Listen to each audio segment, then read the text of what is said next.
La entrevista cara a cara. Zona 3 Noticias.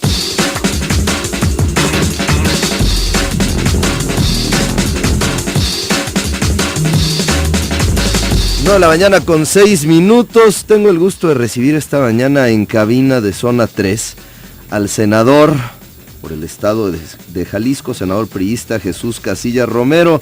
Senador, bienvenido, ¿cómo estás? Bien, Pablo, muchísimas gracias por la invitación. Aprovecho para saludar a nuestros amigos que amablemente nos escuchan esta mañana. Chuy, a ver, platícanos, ¿qué tanta labor estás haciendo allá en la Ciudad de México, en el Senado de la República? Fíjate que, Pablo, muy interesante el trabajo en el Senado de la República. Han sido un par de periodos ordinarios de sesiones muy intensos. Derivado, hay que decirlo, ha sido esta legislatura la que en términos generales, históricamente, ha aprobado el mayor número de modificaciones a la Constitución, reformas constitucionales, por lo menos en los últimos 20 años. Hay que decirlo, esto se debe a un gran instrumento que se ha dado México y que encabeza el presidente Enrique Peña Nieto, que es el Pacto por México, en el que, bueno, pues de todos conocidos, ahí han confluido todas las fuerzas o las principales fuerzas políticas de este país, y de ahí que de los primero 90 compromisos, que después hicieron 112 compromisos, el 70% tiene que ver con acciones de carácter legislativas. Y de ahí entonces que pues hemos sido testigos de grandes reformas a la Constitución en temas que en el pasado pues habían sido prácticamente tabú o que no se habían construido esos consensos que hoy se dan y que han logrado que en las dos cámaras, en la Cámara de Diputados y en la Cámara de Senadores, nos pongamos de acuerdo y saquemos adelante estas grandes reformas. Oye, y no solamente la cantidad, Jesús, sino la calidad de las reformas, porque han sido trascendentales para el desarrollo del país, como tú bien lo sostienes. En los últimos años, en específico en los sexenios, tanto del presidente Fox como del presidente Calderón, las reformas pues quedaron en mera propuesta y no pudieron sacarse adelante. Y en este sexenio, bueno, creo que uno de los grandes atributos del presidente Peña Nieto fue establecer este Pacto por México, lograr los acuerdos políticos con las demás fuerzas y bueno, pues adelante con las reformas que el país necesita. Y fíjate, Pablo, que algo muy interesante en el nuevo liderazgo con el presidente Peña es la sensibilidad y el cómo está atento en escuchar a los actores políticos. Mira, hace algunos meses estaba ya programada, estaban citados los medios, ya se tenía todo preparado para presentar la iniciativa de reforma financiera.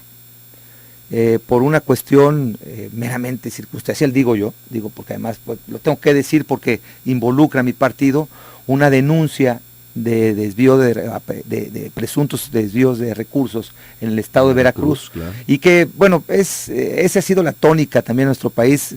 Regularmente los procesos electorales siempre contaminan la actividad pública y sobre todo la actividad del gobierno.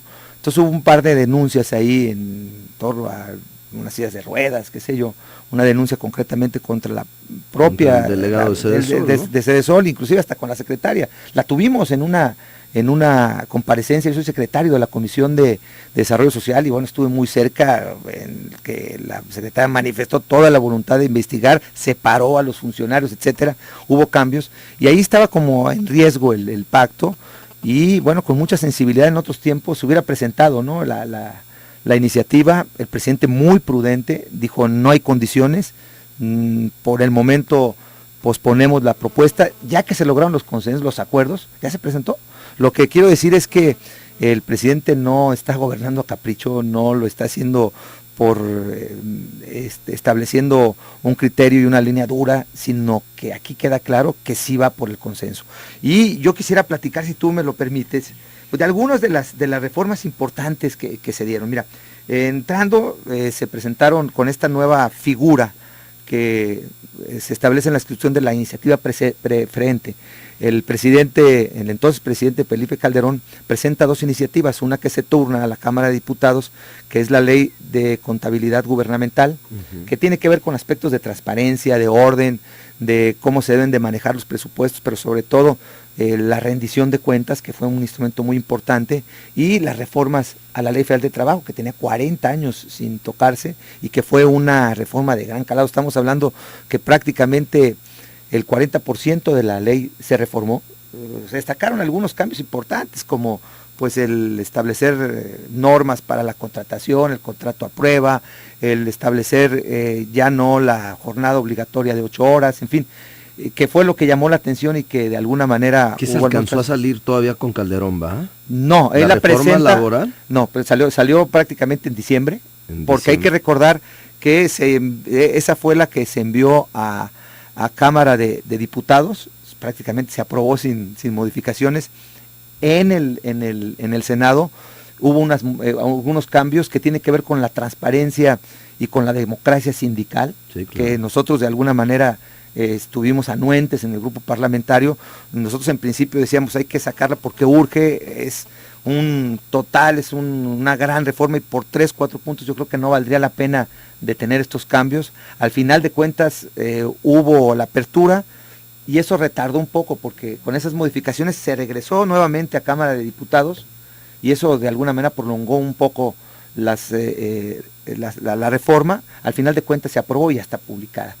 Posteriormente ya con el presidente Peña se presentaron iniciativas que pues, van desde la modificación a la ley de amparo, la reforma constitucional en materia muy importante, yo la quiero comentar porque es un producto jalisciense. Me permití presentar una iniciativa que tiene que ver con regular la actividad de la cobranza extrajudicial. Esto para evitar que despachos jurídicos, y que a veces no son despachos jurídicos, una empresa tiene una cartera vencida, la entrega a un despacho de abogados, el despacho de abogados realiza gestiones previas a un juicio, a un proceso de carácter legal, y muchas veces no utiliza a los abogados. Estos son verdaderos cobradores que, bueno, se presentan a las viviendas, se presentan a los hogares de los deudores y no utilizan los mejores métodos, ¿no? Que van desde la intimidación, la amenaza, el escarnio, inclusive al poner ahí sendos letreros en las puertas, las llamadas a medianoche. Y entonces presenté la iniciativa, cuando la presenté se sumaron senadores de todos los grupos parlamentarios y se aprobó esta reforma. Son concretamente 2, a la Ley Federal del Consumidor y a la Ley de la Transparencia de los Servicios Financieros, que tiene que ver con quien tiene un adeudo con bancos y quien tiene un adeudo con alguna institución crediticia, sobre todo de prestador de servicios.